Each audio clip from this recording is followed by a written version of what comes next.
అన్నా సీత పారిపోతుందనా?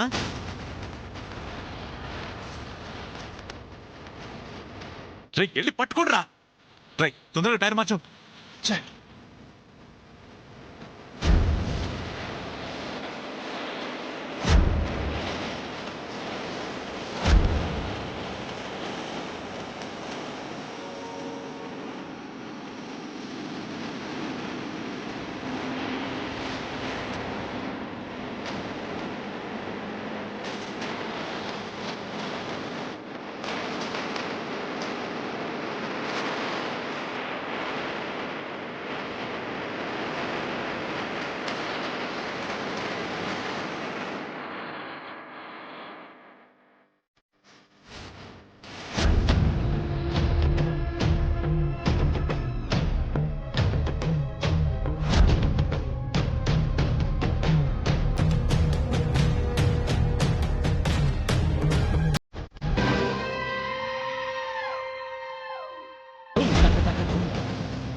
వాళ్ళని కిడ్నాప్ చేశారు సార్. నా పేరు సీత. మీరా మేడం? మీరు కనిపించట్లేదని అన్ని చెక్ పోస్టులకి ఇన్ఫార్మ్ చేశాం. ఉండండి, ఇప్పుడే కంట్రోల్ రూమ్ కి ఇన్ఫార్మ్ చేస్తాను.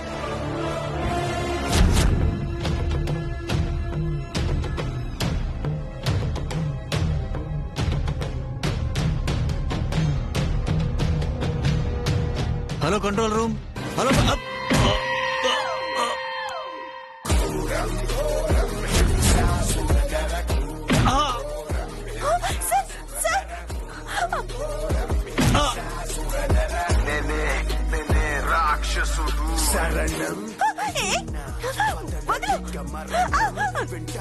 రాజశేఖర్ వదలు, నీకే చెప్పేది వదలు.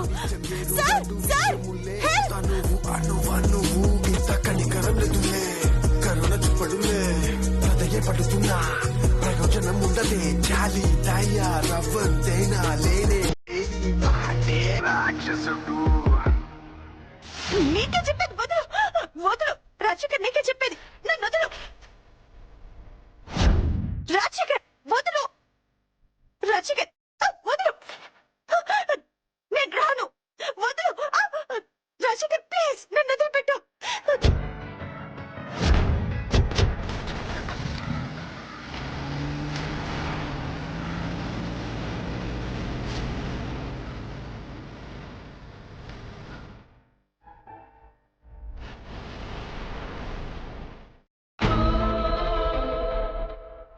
రా, వదలు.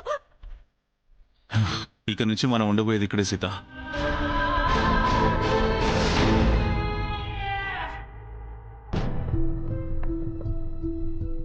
అశోక్ గారు నన్ను రమ్మన్నారు. రామరాజు గారు రండి. ఏమా నువ్వు చెప్పండి సార్, సీత ఆచూకీ ఏమైనా తెలిసిందా? దాని గురించి మాట్లాడడానికి మిమ్మల్ని పిలిచాను. నా భార్య నా పక్కన లేకపోయేసరికి నాకెందుకు ఊపిరి ఆడినట్టుగా ఉంది. మీ భార్య మీద మీకున్న ప్రేమ అలాంటిది. వేరే వాళ్ళైతే పోలీస్ కంప్లైంట్ ఇచ్చి ఊరుకునేవాళ్ళు. కానీ సీత గారి పట్ల మీకున్న ఇష్టమే ఇంత ఆరాటంతో సీత గారి ఆచూకీ కనుక్కునేలా చేస్తుంది. సీత గారు చాలా అదృష్టవంతురాలు. కానీ మేమైతే దురదృష్టవంతులం. భర్తగా నేను, ముగ్గురు బిడ్డలాంటి మరుదులు ఇంట్లో ఉంచుకుని కూడా ఎవడో వచ్చి నా భార్యను తీసుకెళ్తున్నా కూడా మేము కనీసం తెలుసుకోలేకపోయాం. బాధపడకండి, సీత గారు తప్పకుండా దొరుకుతారు. కాకపోతే నాదొక రిక్వెస్ట్. చెప్పండి సార్. సీత గారి ఫోటోనైతే అన్ని చెక్ పోస్టులకి పంపించి వెతకమని చెప్పాను.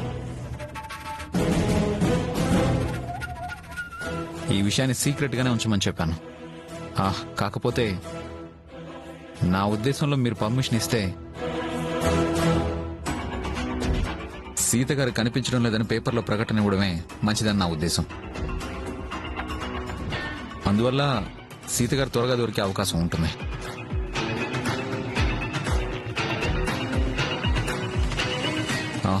మీరేమంటారు?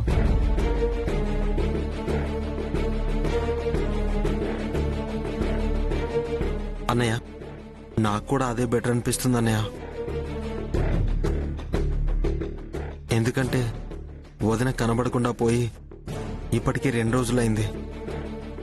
పేపర్ ప్రకటన ఇస్తే వదిన జాడైనా తెలుస్తుంది కదా.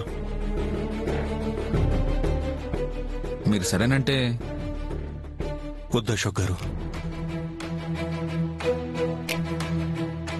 నా భార్య పైన నాకు అపారమైన నమ్మకం.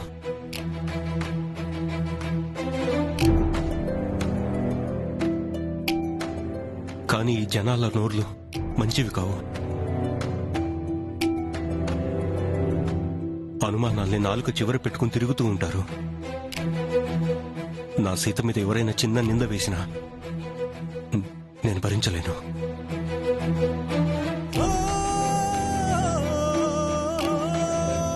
తట్టుకోలేను కూడా. అందుకని ప్లీజ్ ఈ ఎంక్వైరీని గుట్టుగానే చేద్దాం. నేనెందుకు చెప్తున్నానో అర్థం చేసుకోండి. సరే, మీరు చెప్పినట్టుగానే చేస్తాను. ఉంటానండి. మంచిది.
సీత, ఏంటి సీత, ఉదయం అనగా వెళ్ళావు, ఇంత ఆలస్యం ఏంటి?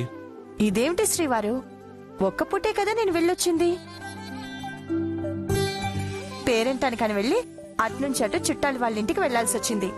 ఆ తర్వాత మా అమ్మమ్మని చూసొచ్చేసరికి కాస్త ఆలస్యమైంది. ఈ మాత్రానికే ఇంత కోపం తెచ్చుకుంటే ఎలా మహాశయ? ఇది కోపం కాదు సీత. తిరిగి రావటం నీకు ఇంత ఆలస్యం అవుతుందని తెలియక మీ శ్రీవారిలో కలిగిన ఆందోళన. ఇంతసేపు నా భార్య నా పక్కన లేదే, కనిపించి చాలాసేపు అయిందని బాధ. ఇలా అయితే ఎలాగండి? ఎప్పుడు మీ కళ్ళ ముందే ఉండాలంటే ఎలా చెప్పండి? ఒకవేళ 2 రోజులు నేను ఎటైనా వెళ్లాల్సి వస్తే అప్పుడేం చేస్తారు? నా ముందు నువ్వు లేని ఆ 2 రోజులు భారంగా భరిస్తాను సీత. క్షణం ఒక యుగంలా గడుపుతాను. మరి వారం రోజులు వెళ్లాల్సి వస్తే? అస్సలు ఉండలేను. నిన్ను వదిలి క్షణమే ఉండలేని వాణ్ణి. అన్ని రోజులు ఉండగలనా? నీతో నేనైనా వస్తాను, నిన్నైనా వెళ్ళనివ్వకుండా ఆపుతాను. నా మీద మీకున్న ప్రేమకి ఇష్టానికి చాలా సంతోషం అండి. కానీ పరిస్థితులు మన చేతుల్లో ఉండవు కదండి, అలవాటు చేసుకోవాలి. ఒకవేళ నేను శాశ్వతంగా... సీత,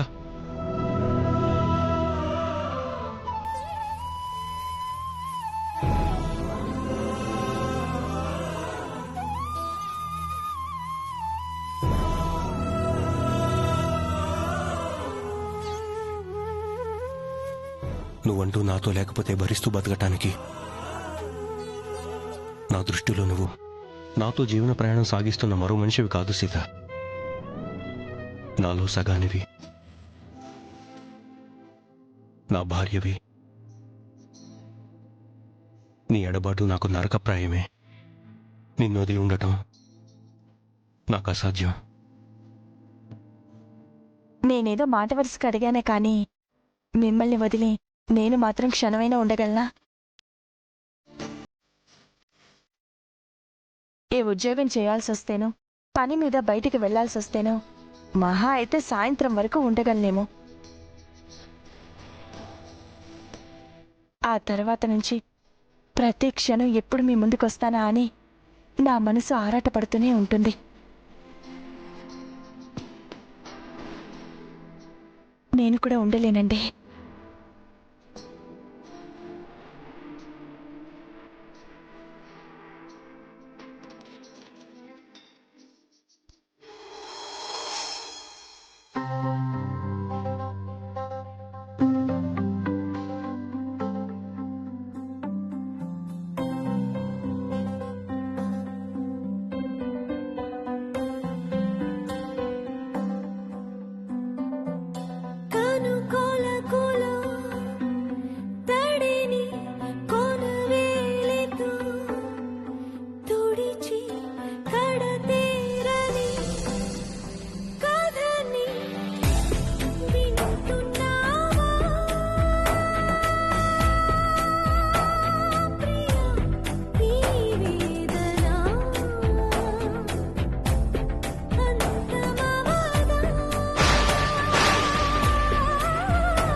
నన్ను క్షమించండి. నేను కనిపించకపోతే చిన్న పిల్లాడిలా మీరు నా కోసం ఎదురు చూస్తారని తెలుసు. నిజానికి నేను మిమ్మల్ని ఎప్పుడు చేరుకుంటానా అని నేను అలాగే ఎదురు చూస్తున్నాను. ముఖ్యంగా నేను లేని మీరు ఎంత ఆవేదనతో ఉన్నారో నేను అర్థం చేసుకోగలను.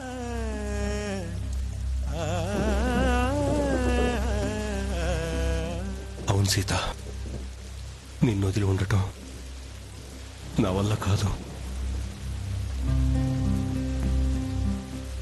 నువ్వు లేక ఇప్పటికే 3 రోజులు గడిచింది.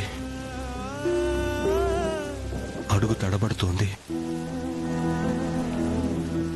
గుండె కొట్టుకునే వేగం పెరుగుతోంది. మళ్ళీ నేనెప్పుడు చూస్తానా అని నా మనసు ఆరాటపడుతోంది. ఎప్పుడు వస్తావు సీత?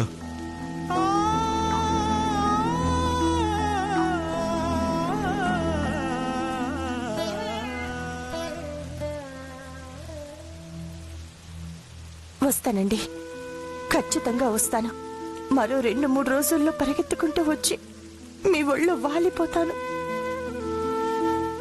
ఇంకో 2 రోజులు నువ్వు నా దగ్గరికి రాకపోతే నా ప్రాణం నిలవదేమో సీత.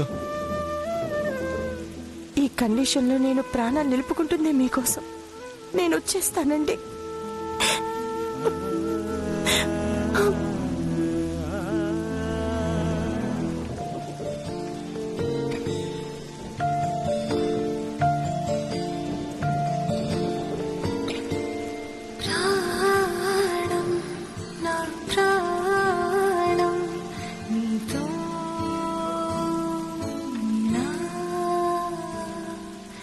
కారణం తొలిగా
వెంకట్రావు, వెంకట్రావు,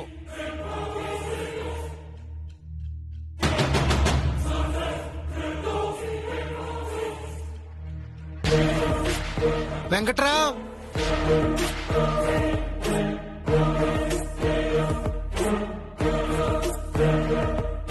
ఊరి చివరిని ఇంటికొచ్చి ఈ ఉత్తరం అయిపోతే ఏమవుద్ది?